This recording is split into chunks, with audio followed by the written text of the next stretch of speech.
Hello, and welcome to the latest edition of the College of American Pathologists CAPcast. I'm Brittany Riddle, Manager for Advocacy Communications and Production at the CAP. The Food and Drug Administration's Laboratory Developed Tests Final Rule outlines new regulations for tests developed and used within a single laboratory. In this episode, we will discuss the newly proposed rule and the CAP's ongoing advocacy efforts to protect pathologists and ensure patients have access to the tests they need for quality care. Before we get into the topic, I'd like my guest to introduce himself. Dr. Saad? Thank you, Brittany, and it's a pleasure to be here today doing this podcast with you. My name is Joe Saad. I'm the chair of pathology for the Methodist Health System in Dallas, Texas, in private practice in Dallas. And I also serve as chair of the Council on Government Professional Affairs for the CAP, and I'm a member of the Board of Governors of the CAP. Thank you so much again, Dr. Saad, for joining me today. So we're talking all things laboratory developed tests, and the FDA oversight of the LDTs has been a very hot topic this year. Can you provide the listeners with a basic understanding of what LDTs are and where the issue currently stands regarding FDA oversight? The FDA has its own definition, but an LDT is essentially a test designed, manufactured, and used within a single laboratory. By definition, an LDT is a high complexity test, and so the laboratory must be certified under CLIA to do high complexity testing. These tests are sometimes referred to as in-house tests, and they could be offered in community laboratories, independent laboratories, and even some larger commercial companies offer LDTs. Historically, the tests have posed lower risks than commercial test kits, and therefore were exempt from LDT oversight, or at least the FDA was using enforcement discretion to oversee these tests. An example of a simple test like this could be for a single analyte for rare disease when there are no other approved tests. Over the past 40 years, some of these tests have become more complex, and some have recently been developed for diagnosing infectious diseases like COVID-19, HPV, Zika, Mpox, and genetic abnormalities in cancer. Some of the tests that we use often in our laboratories, such as immunohistochemical stains and flow cytometry, are considered to be LDTs in some circumstances. On the question of oversight, the FDA has long maintained that under the Medical Device Amendments of 1976, they have had the authority to regulate LDTs, but have used enforcement discretion. Recently, in order to clarify that authority, the FDA released a final rule on the regulation of laboratory developed tests, and they have essentially added to the definition of a medical device in vitro diagnostic test, including when the manufacturer of these products is a laboratory. As I'm sure the listeners know, the final rule was published on May the 6th. It was released a week earlier, but May the 6th of 2024 is essentially the date to which everything going forward is tied. And so over the course of the next 4 years, the FDA intends to exert full oversight of new laboratory developed tests under the existing authority that's outlined in the final rule. There are a couple of exceptions. Tests that have been offered prior to May the 6th will remain under enforcement discretion for at least the stages 4 and 5, but these tests still have to comply with stages 1, 2, and part of stage 3.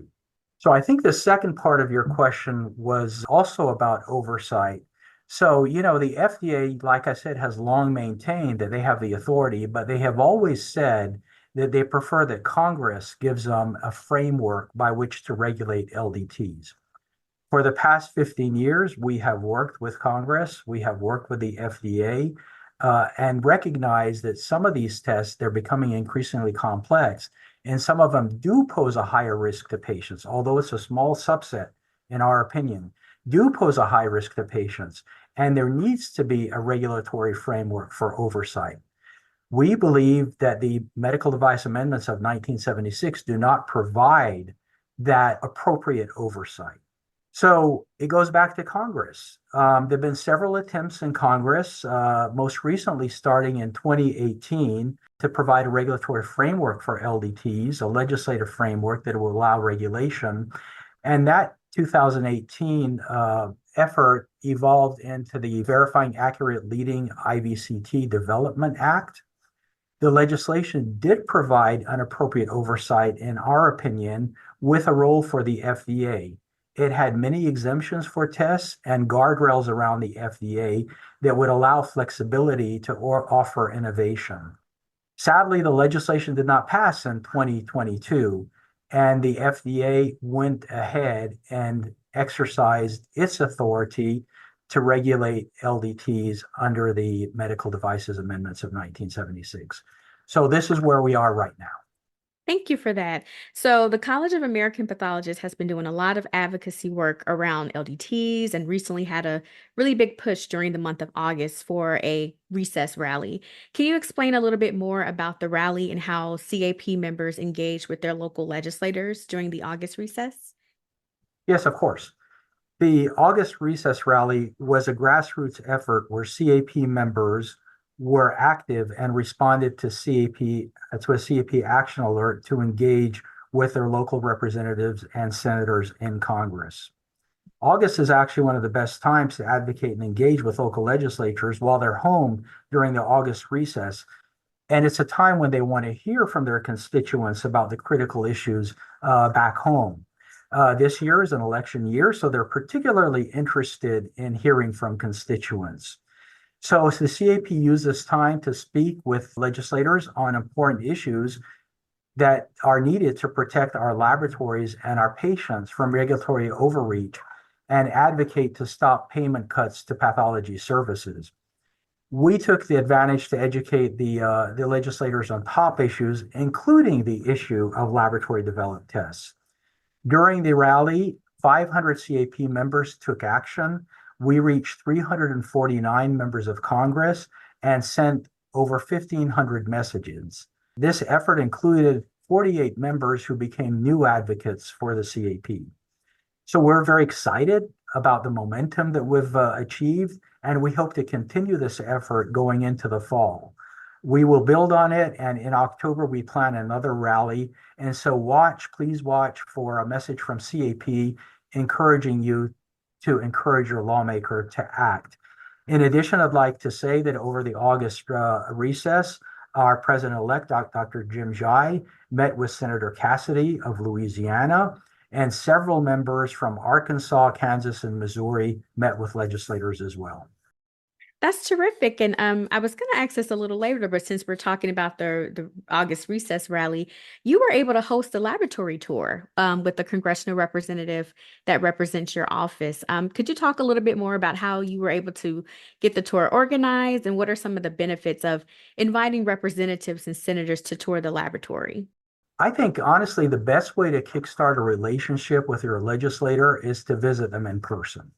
And that would either be in your district, in their home state, town, or participate in the Pathologist Leadership Summit in Washington, D.C., where you would have the opportunity to go to the Hill with many of your colleagues and meet legislators and or their staff.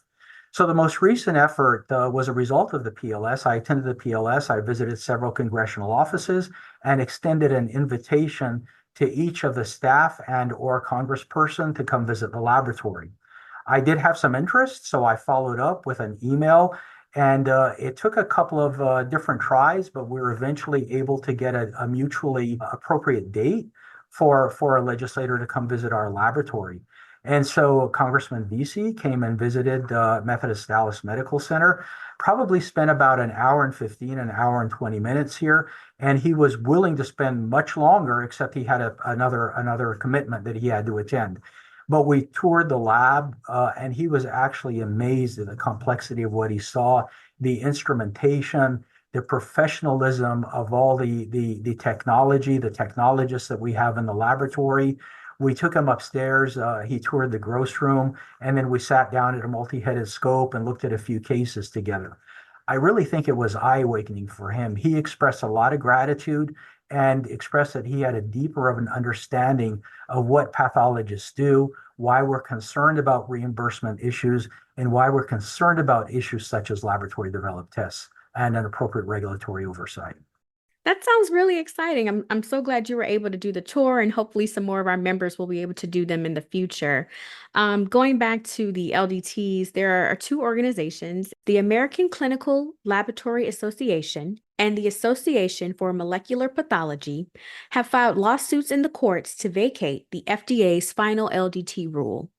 Can you talk a little bit more about those cases, and what the CAP may plan to do with those lawsuits? Of course, the ACLA, I think it was May 29th, filed a lawsuit in the Eastern District of Texas.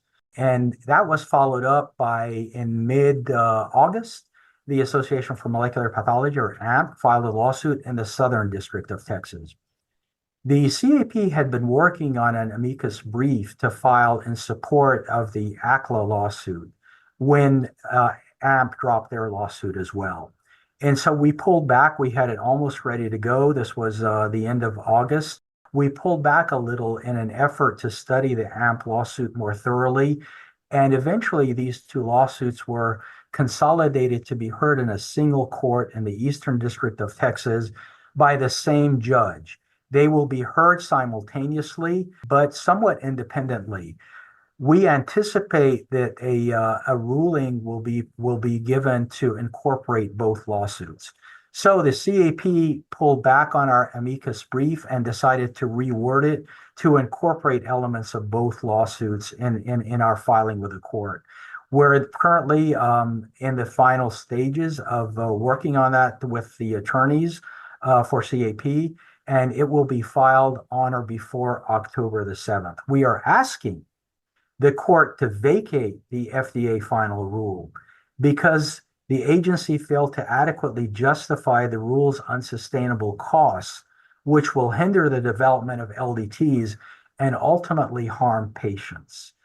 The costs will burden laboratories and make it so expensive that we will have to discontinue, many laboratories will have to discontinue offering and developing essential and innovative laboratory developed tests. For this reason, we believe that patients will have a harder time accessing tests.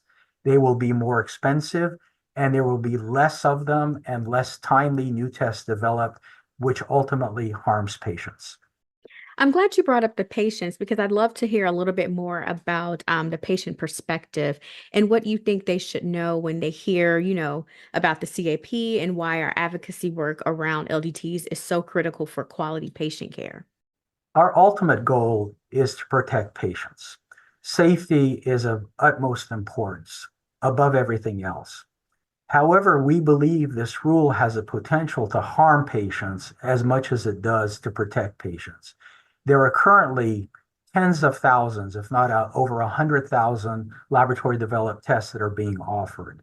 The vast, vast majority of those are well characterized and safe, and they benefit patients. The final rule is going to be so disruptive to the tests that are offered that many patients will be unable to access these tests. Some they won't be able to access at all, and many there'll be significant delays and increased costs in accessing these tests. We are particularly concerned about rural hospitals and underserved areas that may not have the resources to offer these tests. And ultimately, that's bad for patients. We share the FDA's concern over patient safety, but we believe that there's a better way to ensure patient safety and access to tests. How will the FDA's LDT rule impact your laboratory and patients? Share your story with us. Your story could be used to help legislators understand how the oversight of tests should be based on protecting patients and providing access to safe diagnostic tests with a framework that is the least burdensome for laboratories.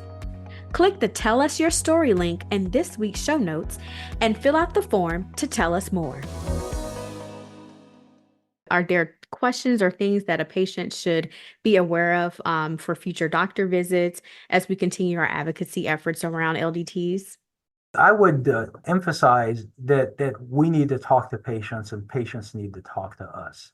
If they have any questions or concerned about a test that they're being asked to have done, if they have any concerns about the interpretation of that test or what it means, what the limitations are, we encourage patients to reach out to their physician and their pathologist, who's obviously also a physician, and knows best about the benefits and limitations of the test.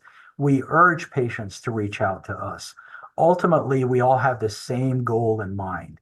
We want to protect patients and we want them to have access to timely, important, and in some instances, life-saving tests.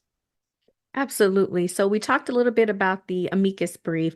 What are some of the additional advocacy efforts that the CAP will be taking part in moving forward this fall? As the lawsuit moves forward, and we don't expect any kind of decision until at the very earliest around the middle of next year, perhaps even later. As the lawsuit moves forward, we are committed to working with the pathologists, the pathology and laboratory community to ensure that the laboratories are preparing for the possibility that the final rule may go into effect. It may not be blocked or vacated by the court.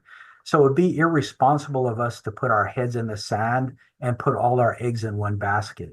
So we must prepare our members for the LDT final rule.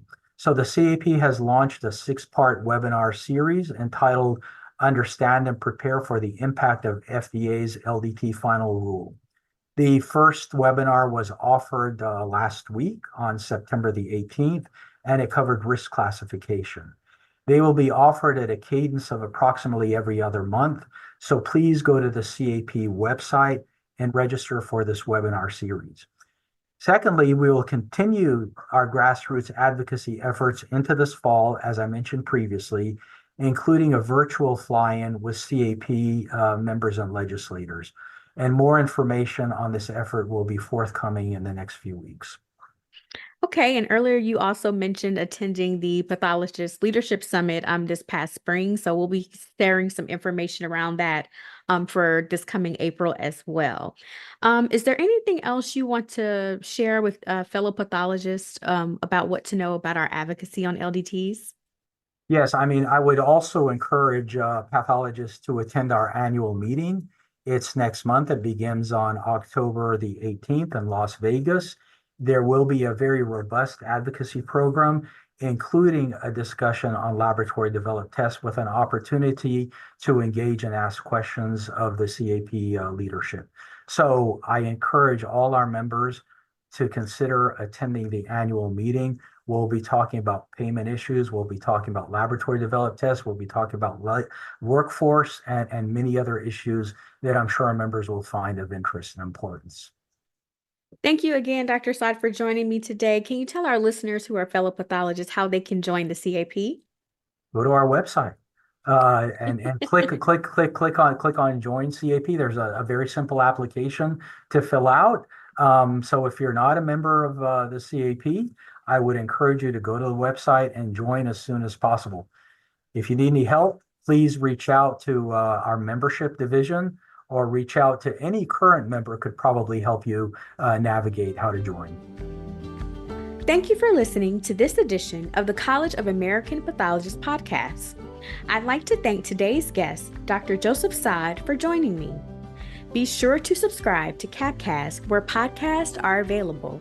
To learn more about the CAP, visit our website at cap.org or download the My CAP app.